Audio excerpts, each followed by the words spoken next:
Guys, this red champion is absolutely broken, but in such a good way.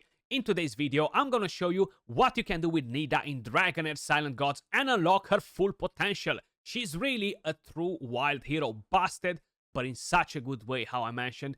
We're gonna take her in for a spin in the Vortex, and we're gonna see what sort of damage she can deal there.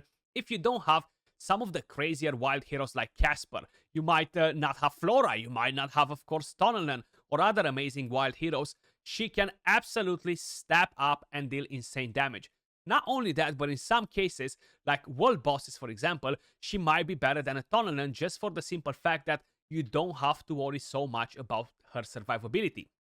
You can choose the boss and the way you are positioning your champions on the board to ensure that she will never get a hit and go full damage on a champion like her. So what we're gonna do, guys, we're gonna try her in the Vortex first. So these are her total stats. Now the only con with her is that being a rare champion, her base stats are not that amazing. Her HP is a bit lower, her defense is a bit lower.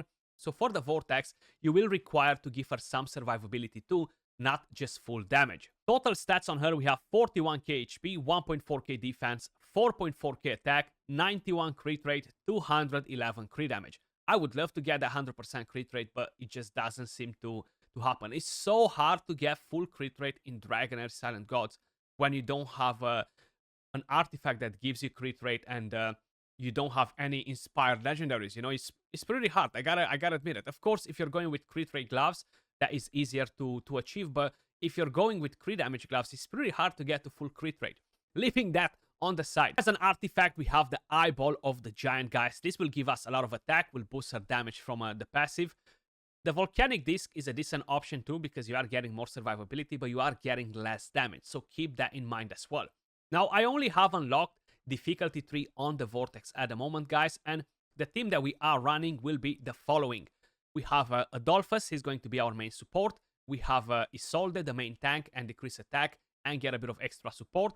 We have Alfie, another wild hero, which is actually a very solid one. He can deal very, very good damage and enable your wild team too. Then we have Erich right here, which will land defense down. But that being said, I'm quickly going to show you the timing just so you guys get a better idea of what's happening in the background. The one thing with her, and that's a con in my opinion, is that you cannot time her skill to go together with Erich, you know, because if you're putting it on 20 seconds, you're basically killing it. You're wasting her full potential, and that will result in not having the champion to always use the ultimate when you have defense down, which overall is not the biggest problem, you know, but I feel like is a bit of a con because you're not maximizing the damage. Same with Alfie. He's using the battle skill only. The ultimate doesn't really do any crazy damage. So what I'm going to do instead is just let them all go crazy. I do have my timings for Isolde right here and for Adolphus. I will be doing later today a guide on the Vortex. How to unlock maximum damage, double your damage, and everything that you need to know. All the key tips that will improve your team in the Vortex. But keep an eye for that video later on. Because this one right here is all about Nida, guys. Let's take her in and see what sort of numbers she's going to throw. I will slowly stop it at some point and put it on 1x speed, take it off from auto, and try to time her ultimate with the defense down just to see what sort of numbers we are getting from there. But starting off the back, the damage doesn't look bad at all, actually. We're almost at 1 million damage. This is difficulty 3, how I mentioned on the Vortex. I don't have difficulty 4 unlocked yet.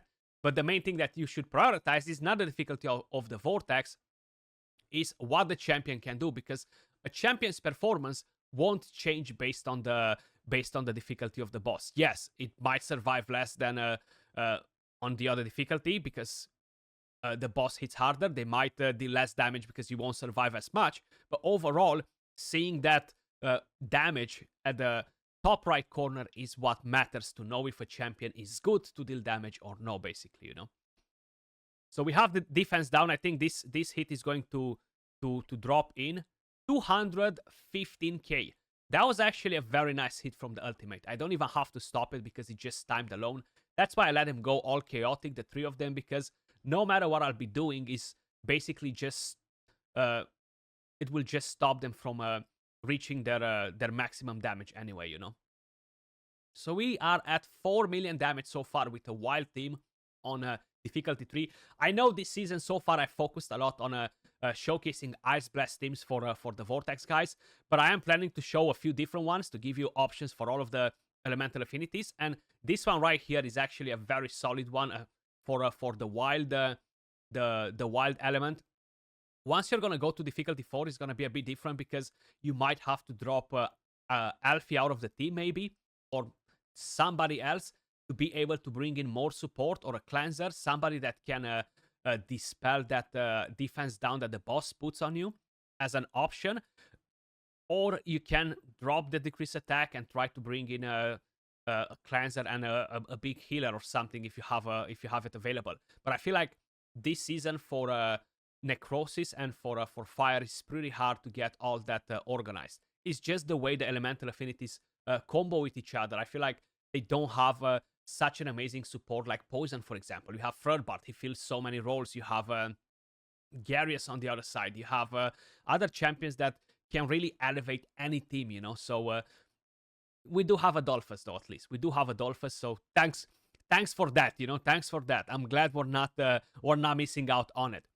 So defense down is on. We're about to proc another good hit right there. I feel like we haven't crit, unfortunately. Having that full crit rate makes such a big difference. Makes such a big difference. I feel like I am at a point where 90 plus crit rate is already so good that it's not worth it for me to drop the crit damage gloves for crit rate gloves, you know? Because overall, I feel like that would be bad business for me. Now, what I suppose maybe to try and time a bit more was to use Alfie's ultimate first. But anyway, he has more skill haste than her, and that seems to work just fine to increase the chance to proc the wild, because that will increase the damage. But just check out the damage, man. 40% out of the damage comes from Nida. Then you have Alfie with 27%, and he has a very similar build. He actually has way more attack than her, but he has a bit of a less crit rate. And then you have Erich with 23 point something percent. Now, Erich is the defense down champion in here with Witch's Remains, and that will cost us some damage. Plus, I've done a different trick, which I'll be sharing with you guys in the next video about the Vortex. I really want to do that guide because I have quite a few things to say in there, you know. So if you really want to improve your Vortex team, definitely stay tuned for that video, because there will be a lot of helpful tips, you know. So far, pretty good. Stack 35, 13.5 million damage. She dropped a casual 5.3 million.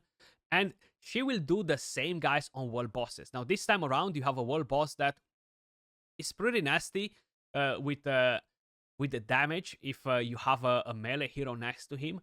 Initially, I've done a team with Arasis, and that managed to get a 25-26 million damage, which is decent. You know, it's not crazy. Once the other world event is open, you don't need more than 22 million. But I feel like now for the world bosses and the legendary event and the leaderboards, the more damage you deal, the better, you know. So if you are passing the 22 million, is amazing. The more you do, the better. So I feel like a wild team can potentially perform a bit better if you have Erich in there as well to land some AoE attacks to kill the summons, you know. But we're gonna take them in for a spin there as well, probably in the exact same format we're seeing right here. I don't think I'll be changing anything. Now, if you have a Tonan, guys, for the Vortex, yes, Tonan, she is better than her 100%. And I would say probably Tonan in the same gear will approximately deal 10+% more damage. So let's just say Tonan right here, instead of Alfie or instead of her, will probably have 40+% of the damage, you know, like close to 50%, and probably will have a couple of millions on her. Tonan buffs her increased crit damage. She has all the multi hits, which are dealing very, very good damage all around, you know. So she will bring you more utility, you know.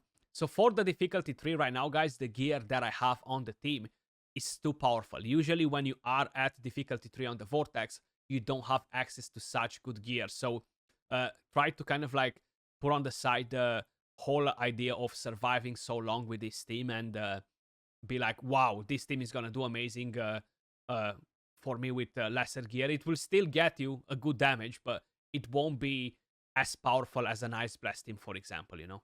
But if you don't have the Ice Blast, it's not like you really have many other options, so you're gonna have to go with something like this, you know? But the timing is like this because with the decrease attack, we are actually keeping it on the boss for 3 skills rather than just 1. So when the boss is hitting us with 3 skills, he has decreased attack, which increases our survivability. But then this double AOE hit is a bit of a problem. So I might try to change it a bit and don't have it on this first skill right here. But then the problem is that they're pretty similar. The first skill and the third skill, they both kind of like smack you twice, you know, and put you to sleep. So I don't think it's gonna make such a big difference overall. But we're getting shield, we're getting healing, bang from Adolphus. That's timed as well. Isolde puts the shield first. Then you have Adolphus coming in with his shield, healing you and giving you shield at the same time, you know. So we can't really say that we're not doing good here. But I feel like we're about to go down. Actually, we survived one more smack. Probably we have a chance at surviving another one, but I wouldn't be as confident. We are already at stack 120 with a full team, you know. So it's definitely looking pretty good for us. But how I mentioned, this is not something that it will happen on difficulty 4, or it will not happen with epic gear, you know. So I want you to be aware of that. So we lost Alfie and Nida at the same time. Of course, the tankier heroes, they will survive a bit longer. Erich, he's a legendary. He overall has better base stats, which will increase his overall stats, sorry. So yeah, it's definitely going to be easier for him to stay alive longer. But you know what? He can actually catch up on the damage a bit because Nida dropped only almost 10 million damage, while Alfie dropped 7.5, and we have Erich with 6.2. So overall, it's actually a very good result. So let's back out of here. We've seen enough. We've seen enough, Nida. We know you're good. We know you're good. So check this out. 26.4 million damage. Statistics. We have Nida with 9.9. Almost 10 million, 37.7% out of the team. Erich with 6.3, and we have Alfie with 7.5, 28.5% all around. And that's definitely not bad damage, you know. I'm actually pretty satisfied with that. Now let's see how well she will perform against the world boss, because this one right here is a different type of food. You want to deal as much damage as possible for the very moment, because we have the legendary event going on, and as long as we can collect shards, fragments from here, you want to place on the leaderboard as high as possible. Once the other world event starts, 22 million damage, call it a day, and come back tomorrow, basically. So I replaced Erich with Dane. Dane will give me more increased attack, even though it's the smaller version. I'll rather take that over nothing. He will remove the increased attack from the boss, which will be so important.